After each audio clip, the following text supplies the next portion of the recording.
Lukas 17 ayat 11 sampai ayat yang ke-19.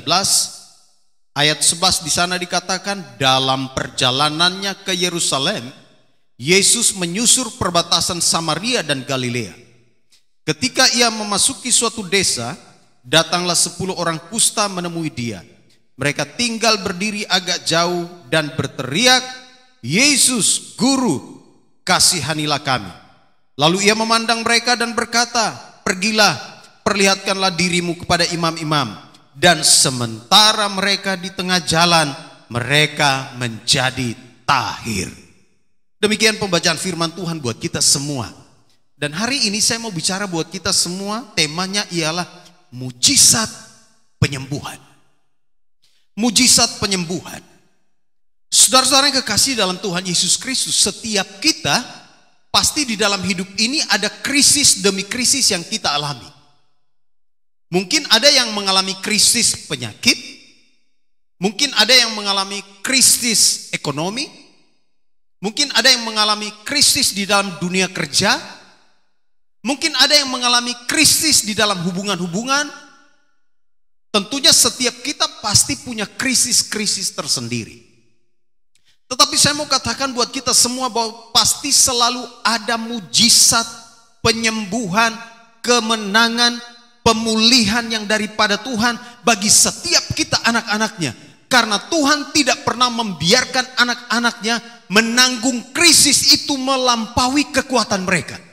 Sebab Tuhan selalu memberikan kekuatan sehingga segala perkara dapat kita tanggung di dalam Dia, sehingga kita akan menang atas setiap krisis-krisis di dalam kehidupan. Karena itu saudara perhatikan bagian firman Tuhan ini. Ada 10 orang kusta, ada 10 orang yang mengalami krisis dalam hidup. Krisis mereka ialah mereka sedang mengalami sakit. Mereka, Alkitab katakan, mereka sakit kusta. Dan saya tidak tahu sakit kusta ini sudah berapa lama. Tetapi tentunya ini sudah lama sekali. Karena kalau kita lihat di sana dikatakan bahwa ketika ia memasuki suatu desa, datanglah 10 orang kusta menemui dia. Orang kusta pada masa itu harus dipisahkan dari kelompok yang sehat.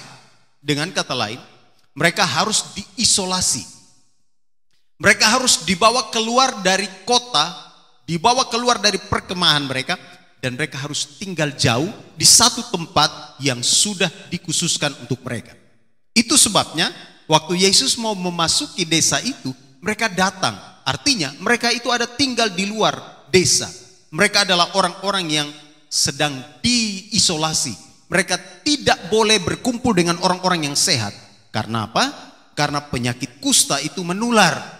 Dan mereka harus berada di luar perkemahan. Saudara, bagaimana perasaan saudara ketika saudara sakit dan saudara dikucilkan orang?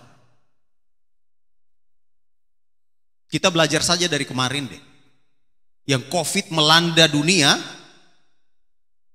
Bagaimana rasanya ketika saudara mengalami penyakit, mengalami COVID, lalu kemudian orang tidak boleh datang dekat kepada saudara.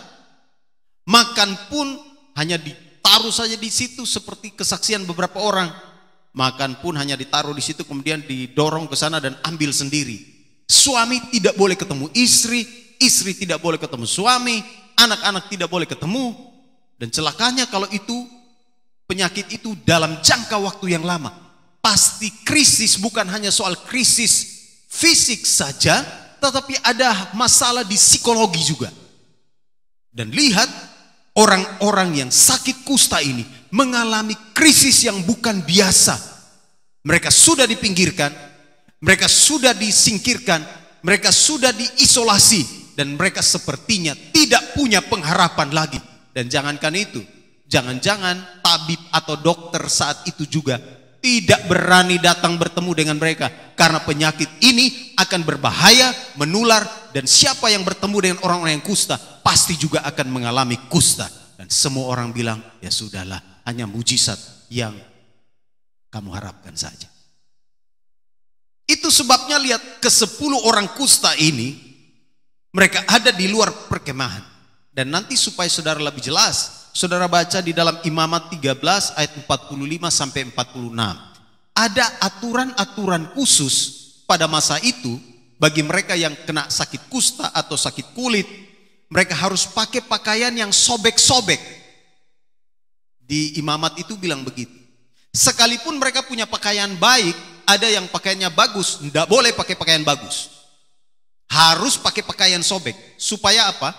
Itu menjadi tanda, itu menjadi identitas. Sehingga ketika orang lihat, oh itu orang kusta pakaian sobek, mereka sudah antisipasi, tidak mau dekat. Sehingga orang kusta, bayangkan sudah sakit, aturannya begitu luar biasa diskriminatif ya. Mereka harus pakai pakaian yang sobek. Lalu kemudian membiarkan rambutnya terurai. Maksudnya tidak usah rawat, biarkan saja rambut itu terurai. Dan bukan itu saja, saudara. Ketika mereka jalan dan mereka bertemu dengan orang, mereka harus berteriak, najis, najis. Dia harus bilang, saya najis, supaya orang yang ada di sana lari dan tidak boleh bertemu.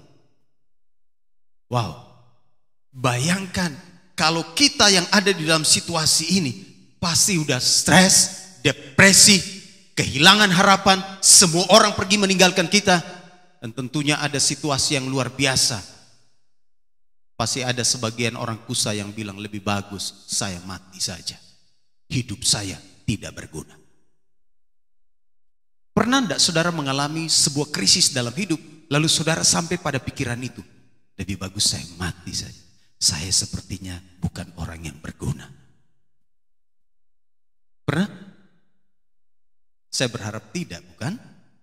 Karena pasti kita orang-orang percaya, kita yang punya iman, kita yang punya pengharapan di dalam Kristus, kita selalu tahu dan yakin bahwa selalu ada mujizat penyembuhan, ada mujizat pemulihan, ada mujizat kemenangan yang Tuhan berikan kepada kita semua.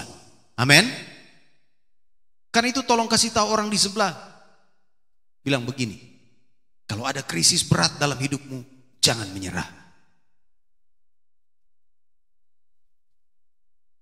Kalau ada krisis berat dalam hidupmu, jangan putus asa. Amin.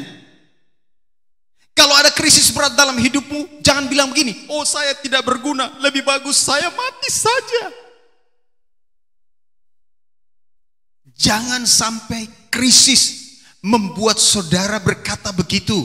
Sebab apa? Di dalam Kristus ada harapan. Di dalam Kristus ada mujizat. Di dalam Kristus ada kemenangan. Karena itu saudaraku yang kekasih, taruh iman saudara kepada Kristus. Sebab kita tahu di dalam Dia ada mujizat penyembuhan, ada mujizat pemulihan, ada mujizat kemenangan. Dan kita akan melihat Tuhan beracara, Tuhan berperkara, Tuhan intervensi, Tuhan turun tangan menyelesaikan setiap krisis-krisis dalam hidup saudara dan saya. Amin. Karena itu saudara kasih perhatikan bagian firman Tuhan ini. Ketika kita bicara tentang mujizat penyembuhan, ayat ini pendek saja, 11 sampai 19. Tapi saya baca ini 1 minggu gak selesai-selesai. 1 minggu saya baca ayat 11 sampai ayat 19, saya ulang lagi. Ada banyak berkat di sini. Ada banyak hal rohani yang saya dapatkan di sini. Dan ada beberapa pelajaran penting di balik mujizat penyembuhan orang kusta ini yang hari ini saya mau bagikan buat saudara dan saya supaya kita semua mengalami kemenangan daripada Tuhan. Perhatikan ada pelajaran pertama di balik mujizat kesembuhan atau mujizat penyembuhan orang kusta ini. Ayat 11. Dalam perjalanannya ke Yerusalem, Yesus menyusur perbatasan Samaria dan Galilea. Ketika ia memasuki suatu desa, datanglah 10 orang kusta menemui dia. Perhatikan kata, datanglah 10 orang kusta menemui dia. Pelajaran penting di balik mujizat penyembuhan orang kusta, pelajaran pertama ialah untuk sembuh, untuk pulih, kita harus datang kepada Yesus. Untuk pulih atau untuk sembuh, kita harus datang kepada Yesus. Mengapa kita harus datang kepada Yesus? Karena Dia adalah sumber jawaban atas setiap krisis dalam hidup kita. Dia adalah sumber jawaban atas setiap sakit penyakit kita. Dia adalah sumber jawaban atas setiap masalah-masalah hidup kita. Itu sebabnya orang-orang kusta ini ketika mereka tahu bahwa Yesus melewati perbatasan Samaria dan Galilea, memasuki desa mereka, maka mereka tidak tinggal diam.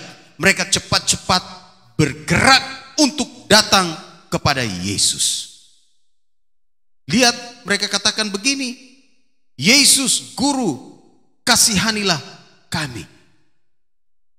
Perhatikan, mereka datang kepada Yesus. Mereka sepertinya sedikit nabrak aturan ya, tapi sebenarnya juga tidak. Mereka datang, tetapi Alkitab katakan bahwa mereka berdiri agak jauh. Ya, ayat yang ke-12. Mereka datang mendekat kepada Yesus, tapi mereka berdiri agak jauh.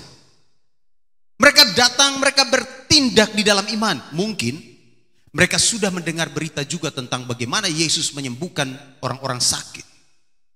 Itu sebabnya momen ini mereka mau pergunakan dengan sebaik-baiknya. Mereka mau tidak biarkan momen ini, kesempatan ini lewat. Mereka mau datang kepada Yesus. Dan mungkin ada 1-2 orang kusta di situ yang bilang gini, jangan, kita nggak boleh pergi deh. Kita ini kan di aturan ini kita nggak boleh datang. Tapi mungkin ada yang saling menguatkan di antara mereka dan bilang, nggak bisa, kita harus datang. Hari ini Yesus lewat di sini dan kita harus datang kepada Dia. Dan ini pelajaran penting juga buat kita hari ini. Jangan menunda-nunda datang kepada Yesus kalau saudara sedang berada di dalam sebuah krisis kehidupan. Datanglah kepada Dia, sebab Dia akan menyatakan mujizatnya. Datanglah kepada Dia, sebab Dia adalah sumber jawaban atas setiap masalah, atas setiap pergumulan kita. Sebab apa? Di tangannya ada kuasa di surga dan di bumi. Dan Dia pasti melakukan semua yang terbaik bagi kita. Saudara, saya mau katakan begini, menggarisbawahi apa yang tadi saya katakan, jangan pernah ragu untuk datang kepada Yesus meskipun krisis yang saudara sedang alami itu berat dan sepertinya menurut manusia tidak mungkin diselesaikan. Saya mau katakan, jangan ragu datang kepada Yesus, sebab Dia sanggup menyelesaikan setiap masalah kita. Dia sanggup menyelesaikan setiap krisis-krisis dalam kehidupan kita. Belajarlah dari orang-orang kusta ini. Mereka datang. Mereka sudah tahu informasi tentang Yesus. Mungkin ada banyak orang yang bercerita juga, mereka sudah mendengarkan tentang Yesus. Tapi mereka juga bukan sekedar mau mendengarkan berita itu dan tinggal diam. Tapi mereka akhirnya memutuskan untuk datang dekat, menyerahkan semua masalah mereka kepada Yesus. Saudara, mengapa banyak orang Kristen yang memiliki informasi tentang Yesus, namun mereka tidak mengalami kesembuhan, tidak mengalami pemulihan dan kemenangan? Saudara tahu mengapa? Saya ulang pertanyaan. Mengapa banyak orang Kristen yang sudah memiliki banyak informasi tentang Yesus? Mereka baca di dalam Alkitab, mereka lihat di dalam firman Tuhan, mereka sudah tahu banyak tentang Yesus, tapi mereka tidak mengalami kesembuhan, pemulihan dan kemenangan. Saudara tahu penyebabnya? Salah satu penyebabnya karena mereka tidak bertindak dalam iman untuk datang kepada Yesus. Mereka sudah tahu informasi tentang Yesus, tapi mereka tidak bertindak dalam iman untuk datang kepada Yesus serta memohon pertolongan dan belas kasihan dari Dia. Perhatikan bagian firman Tuhan ini. Mereka katakan, Guru, kasihanilah kami. Mereka berteriak dengan keras. Mereka bersuara dengan nyaring. Mereka katakan, Guru, kasihanilah kami. Kami mohon belas kasihan. Saudara, kalau saudara berdoa kepada Tuhan, ini pelajaran penting. Berdoa itu minta belas kasihan Tuhan.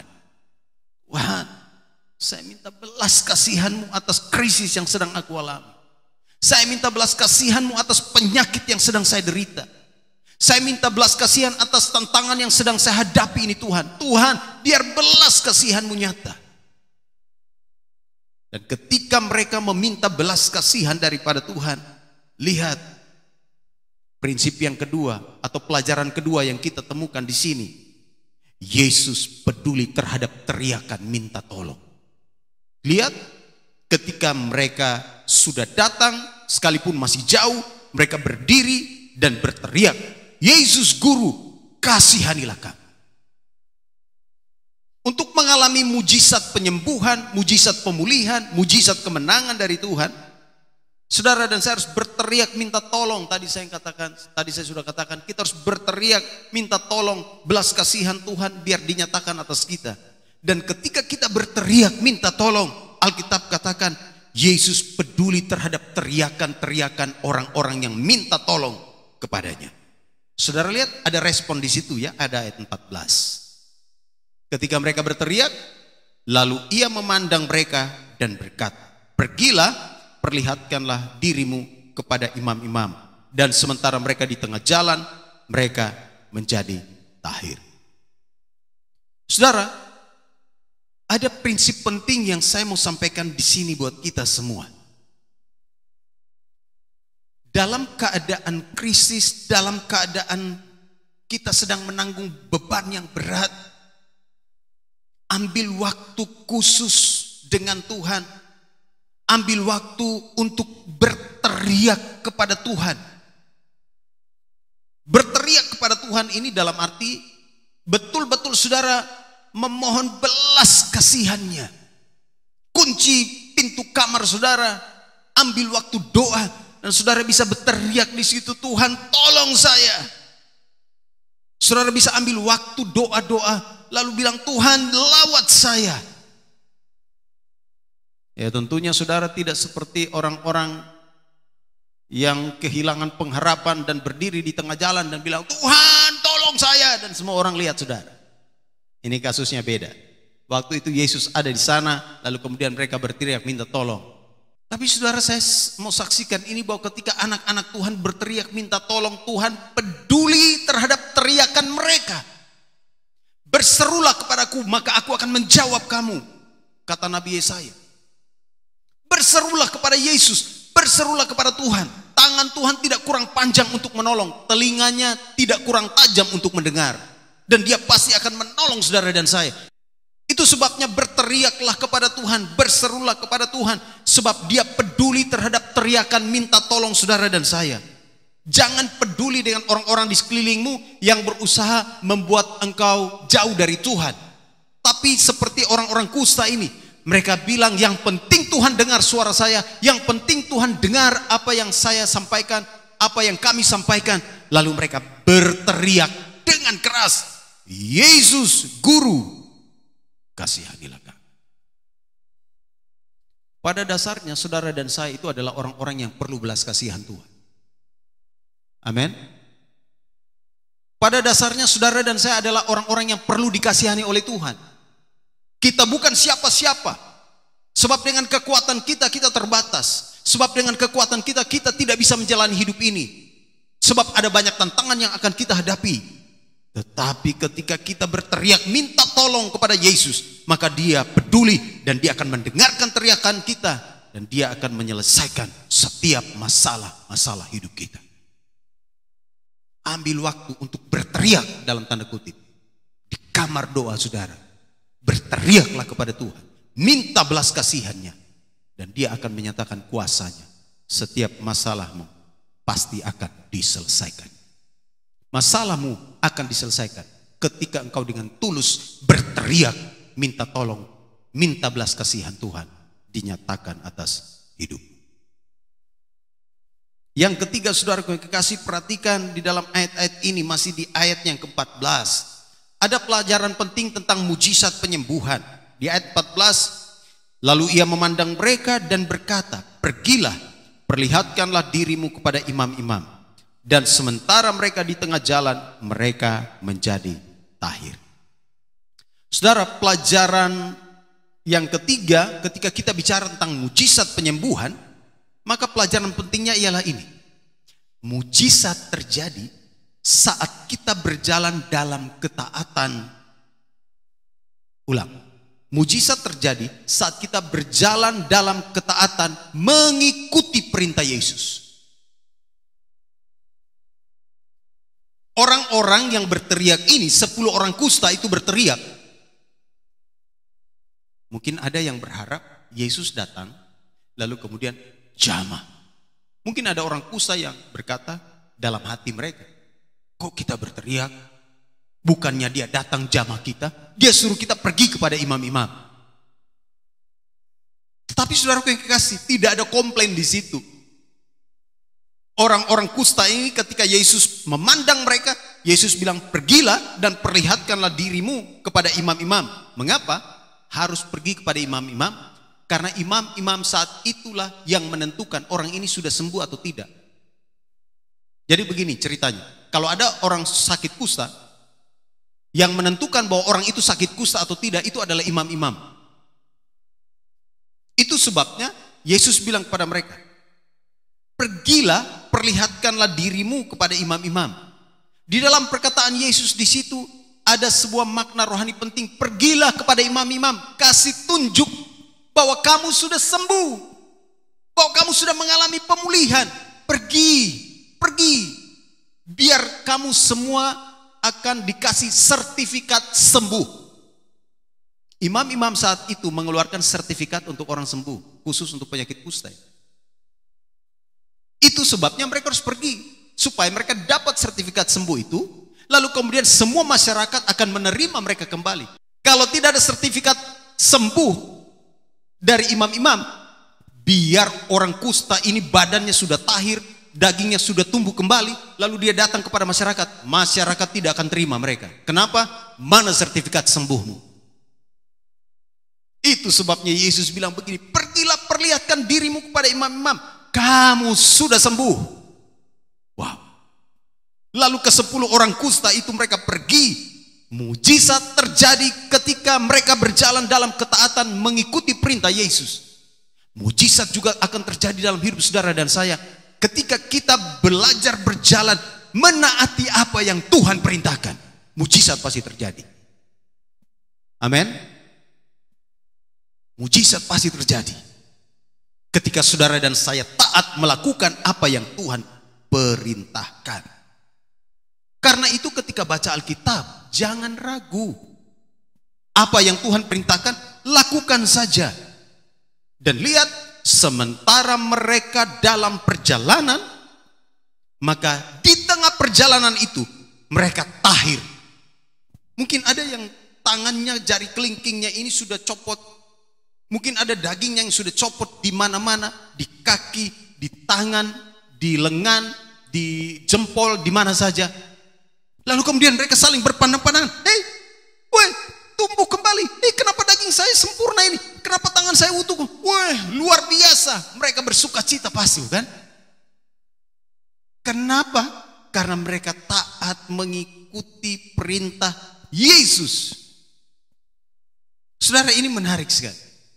Mujizat akan kita nikmati. Mujizat akan kita alami dalam hidup ketika kita mulai berjalan menaati perintah Yesus. Tapi banyak orang Kristen yang mau mujizat tapi nggak mau ikut apa yang Tuhan katakan. Maka tidak pernah terima mujizat. Banyak orang Kristen yang terus berdoa. Terus berdoa, Tuhan kasihanilah kami. Tuhan sudah dengar doanya. Tuhan kasihanilah kami, sembuhkan dan pulihkan kami. Tapi perintah Tuhan di dalam firman-Nya mereka tidak mau lakukan. Gimana mau rasakan mengalami mujizat? Kita belajar dari 10 orang kusta ini. Mereka bergerak pergi kepada imam-imam. Lalu kemudian di tengah perjalanan itu mereka menjadi tahir. Mereka menjadi sembuh. Wow. Bagaimana kalau saudara yang sedang mengalami satu penyakit yang bertahun-tahun, semua uang saudara sudah saudara habiskan untuk berobat, kerja capek-capek, tumpuk uang, kemudian uang itu dipakai untuk bayar dokter, lalu sakit saudara tidak sembuh. Pasti hati ini sudah kecewa. Tapi kemudian dalam sebuah momen, sebuah kesempatan, sebuah peristiwa, lalu ada mujizat yang Tuhan nyatakan buat saudara. Tiba-tiba saudara mengalami kesembuhan. Saya yakin ada sukacita yang tidak bisa dibeli dengan uang. Amin. Pasti ada damai di hati yang begitu luar biasa. Dan itu terjadi kepada orang-orang kusta ini. Saudara, simple sekali. Kalau kita mau mengalami mujizat penyembuhan, mau mengalami mujizat kesembuhan dari Tuhan, maka kita harus mulai berjalan dalam ketaatan mengikuti firman Tuhan, mengikuti perintah Tuhan. Mujizat Tuhan akan terjadi dalam hidup saudara, dalam rumah tangga, dalam pekerjaan, dalam bisnis, dalam pendidikan, dalam hubungan-hubungan. Mujizat Tuhan akan terjadi ketika kita mulai belajar berjalan taat melakukan perintah, melakukan firman Tuhan. Amin. Jangan bertanya lagi kalau Tuhan katakan. Kalau dia katakan lakukan, lakukan. Lihat 10 orang kusta ini, mereka tidak bertanya lagi, Tuhan, kami mau pergi ke imam-imam tapi kami belum sembuh Tuhan. Tidak ada pertanyaan itu lagi. Sekarang mereka melangkah dengan iman. Sekarang mereka melangkah maju dengan sebuah pengharapan bahwa kuasa Tuhan sempurna untuk menyelesaikan masalah mereka. Dan mujizat Tuhan terjadi bagi mereka ketika mereka berjalan dalam ketaatan. Perhatikan hal yang keempat. Ini banyak hal yang saudara dan saya bisa temukan di dalam peristiwa ini. Ayat 15, seorang dari mereka ketika melihat bahwa ia telah sembuh, kembali sambil memuliakan Allah dengan suara nyaring. Lalu tersungkur di depan kaki Yesus dan mengucap syukur kepadanya. Orang itu adalah seorang Samaria. Lalu Yesus berkata, bukankah ke-10 orang tadi semuanya telah menjadi tahir? Di manakah yang 9 orang itu? Tidak adakah di antara mereka yang kembali untuk memuliakan Allah selain daripada orang asing ini? Saudara, ada pelajaran penting di sini ketika kita bicara tentang mujizat kesembuhan, mujizat pemulihan, mujizat kemenangan daripada Tuhan. Pelajaran pentingnya ialah jangan lupa datang mengucap syukur kepada Tuhan. Jangan lupa datang mengucap syukur kepada Tuhan. Perhatikan ada satu orang yang tadi dikatakan dalam perjalanannya bersama-sama dengan rekan-rekan kustanya yang lain, di tengah perjalanan mereka semua sembuh. Lalu kemudian orang yang satu ini dia memutuskan untuk kembali kepada Tuhan Yesus. Dia mau kembali, ayat yang ke-16, dia tersungkur di depan kaki Yesus dan dia mengucap syukur. Dia bilang, Tuhan, terima kasih Tuhan. Tuhan, Engkau sudah menyembuhkan saya. Tuhan, Engkau sudah memulihkan saya. Tuhan, saya sudah mengalami pemulihan ini. Semua tubuh saya sudah tahir. Dia kembali kepada Yesus. Dia mengucap syukur. 9 itu kemana? Yesus pertanyakan, yang 9 mana? Saudara perhatikan, menarik di sini.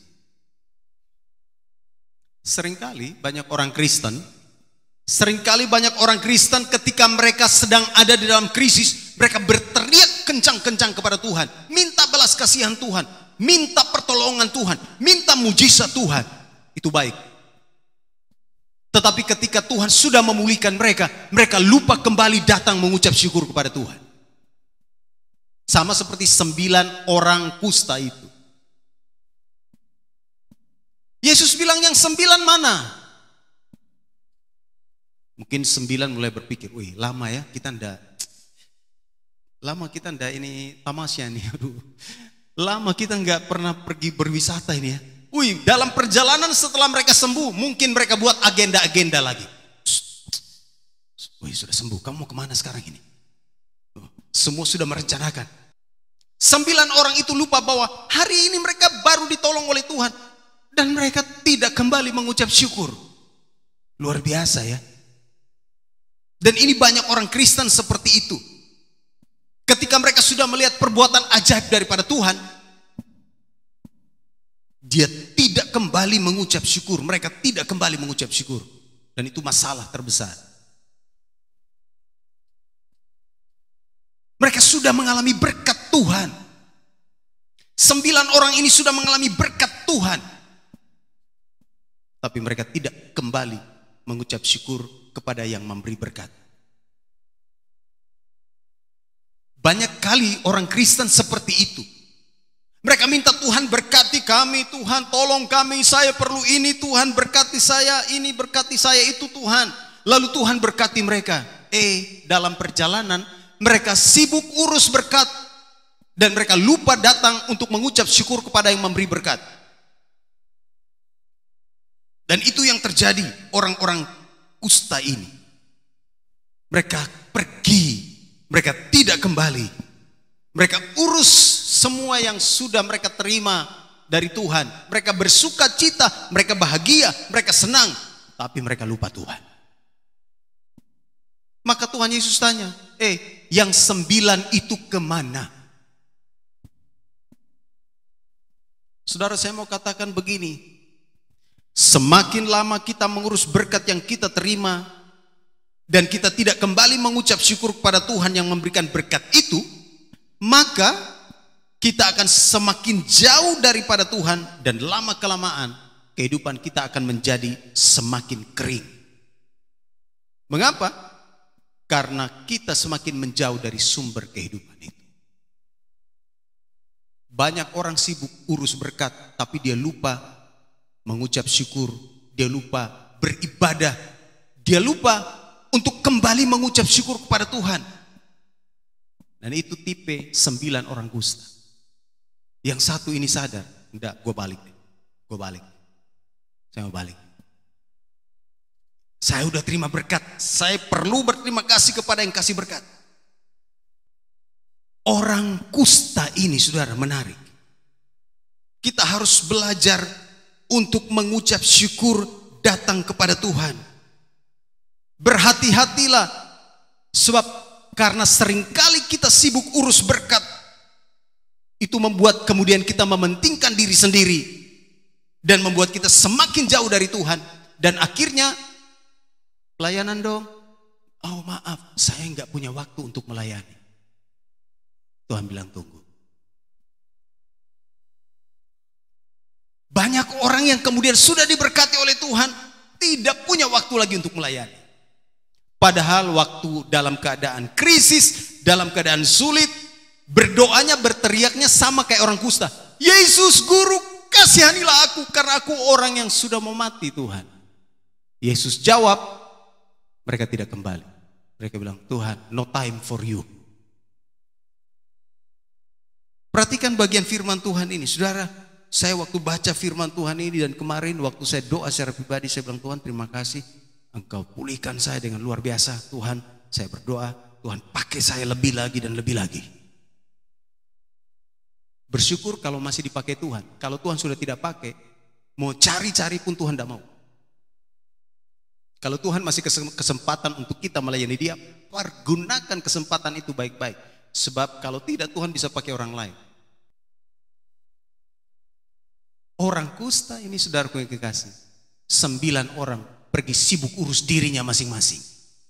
Banyak orang yang sudah terima berkat dari Tuhan, model mirip kayak orang kusta. Urus diri masing-masing, pelayanan sudah gak punya waktu. Dan semua tidak punya waktu. Yesus tanya, yang 9 mana bro? Lalu yang 9 itu adalah mereka yang adalah orang Yahudi. Saudara perhatikan ya. Dari 10 orang itu, yang kembali ini orang Samaria. Orang Samaria ini menurut orang Yahudi adalah orang yang tidak kenal Allah. Orang Samaria ini menurut orang Yahudi, mereka adalah manusia kelas 2. Yang tidak punya keselamatan, yang tidak memiliki keselamatan. Orang Yahudi merasa bahwa mereka lebih rohani daripada orang-orang Samaria. Tapi ternyata dalam kasus ini, 9 orang Yahudi tidak rohani.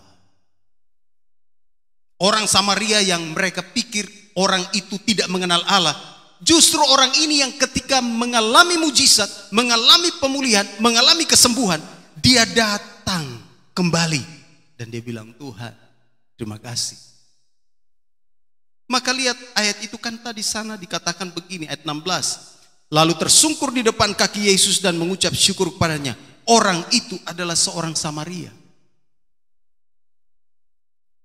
Kadang-kadang orang luar di sana yang belum mengenal Allah, kadang-kadang rohani mereka jauh lebih bagus ketika mereka sudah dilawat oleh Tuhan. Mereka kembali mengucap syukur daripada ada segelintir orang Kristen yang hidup dalam berkat Tuhan, mengerti firman tetapi tidak tahu mengucap syukur. Betul? Wah, ini khotbah hari ini nih luar biasa ya. Saya banyak belajar dari bagian firman Tuhan ini. Tuhan tanya kepada kita hari ini, di manakah jemaatku? Di manakah dia yang pernah aku pulihkan? Di mana dia yang pernah aku tolong? Di manakah dia yang pernah aku berikan semua yang terbaik? Di mana dia? Dan saudara harus jawab, Tuhan, saya ada di sini Tuhan. Saya menyembah Engkau. Saya mau mengucap syukur kepadamu. Amin. Seharusnya kita menjawab seperti itu. Bayangkan, Tuhan berharap 9 orang Yahudi itu kembali.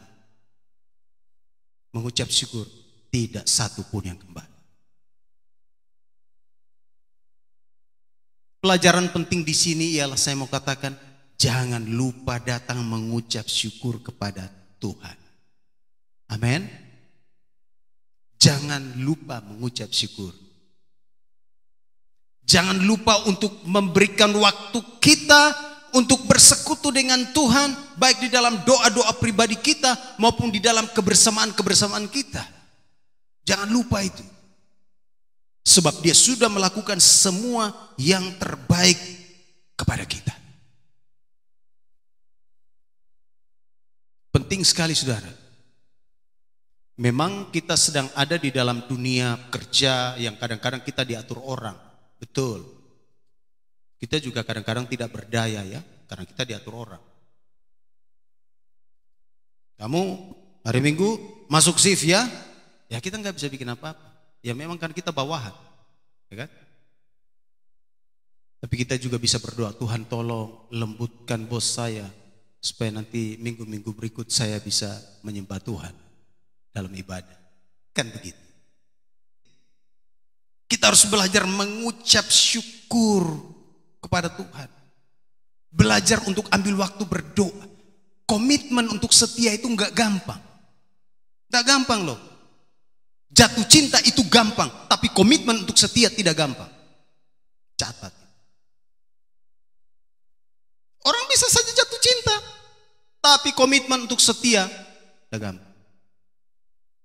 Orang bilang saya jatuh cinta kepada Tuhan. Oh Tuhan, aku cinta kepadamu. Nyanyi pujian semua tentang jatuh cinta. Dalam perjalanan komitmen setia tentang cinta itu tidak ada. Saudara, ini penting, saya mau katakan ini buat kita semua. Kalau kita sudah mengalami mujizat Tuhan, kebaikan Tuhan, maka kita harus belajar untuk terus bersyukur, belajar untuk setia, belajar untuk melayani. Apapun pelayanan yang diberikan kepada kita, kita lakukan itu. Dan komitmen itu penting. Orang yang sakit itu, dia punya tekad, saya kembali kepada Tuhan. Saya tidak mau urus semua berkat yang Tuhan sudah kasih. Saya tidak mau senang-senang saja karena saya sudah disembuhkan, dipulihkan. Enggak, saya mau balik. Maka jemaat Kalvari itu jemaat hebat-hebat. Datang ibadah dari tempat yang jauh, tapi sampai dengan selamat di gereja. Itu orang-orang yang tahu mengucap syukur. Amin. Apalagi yang sudah tidak tahan di jauh sana dan terbang untuk mau ibadah. Woi, itu lebih dahsyat lagi imannya. Iman sebesar biji sesawi ini akan memindahkan gunung. Amin. Saudara, kenapa itu? Karena kita mau belajar mengucap syukur. Tadi saya katakan begini. Kalau semakin lama kita urus berkat Tuhan dan lupa mengucap syukur kepada Dia, maka semakin lama kita hanya akan mementingkan diri kita sendiri, dan semakin lama kita mementingkan diri kita sendiri, maka semakin lama kita akan menjadi kering. Berkat banyak tapi kering di dalam. Berkatnya kelihatan banyak tapi di dalam kering. Mengapa? Karena yang memuaskan jiwa kita bukan berkat. Yang memuaskan jiwa kita itu Tuhan. Baca baik-baik di dalam Mazmur 23. Dia akan memuaskan jiwamu.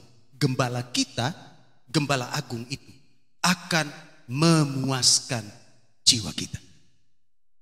Perhatikan di dalam bagian itu, saya mau tutup khotbah ini dengan membaca dari Mazmur 23. Di dalam ayat itu di sana dikatakan begini. Kalau saudara sudah menemukannya, perhatikan bagian itu. Tuhan adalah gembalaku, takkan kekurangan aku. Ia membaringkan aku di padang yang berumput hijau. Ia membimbing aku ke air yang tenang. Ia menyegarkan jiwaku. Kembali kepada Dia yang memberi berkat supaya jiwamu disegarkan. Jangan hanya urus berkat, sebab lama-lama kita urus berkat, lama-lama kita sudah sibuk, lama-lama kita mementingkan diri sendiri, lama-lama jiwa kita kering, batin kita kering, dan tidak ada lagi kekuatan untuk melangkah. Akhirnya semua berkat yang kita punya pun perlahan-lahan pergi. Kenapa? Karena jiwa sudah kering, lama-lama berkatnya pergi. Itu sebabnya Alkitab katakan, Dia yang membimbing aku ke air tenang, Dia yang menyegarkan jiwaku. Kiranya firman Tuhan hari ini mengingatkan kita, saudara. Ketika kita bicara tentang mujizat kesembuhan, mujizat penyembuhan, perhatikan ada 4 hal yang saya sampaikan hari ini. Ini pelajaran-pelajaran penting yang harus kita perhatikan bersama. Yang pertama pelajarannya ialah untuk sembuh, untuk pulih, kita harus datang kepada Yesus. Yang kedua, Yesus peduli terhadap teriakan minta tolong. Yang ketiga, mujizat terjadi saat kita berjalan dalam ketaatan mengikuti perintah Yesus. Dan yang terakhir, jangan lupa datang mengucap syukur kepada Tuhan.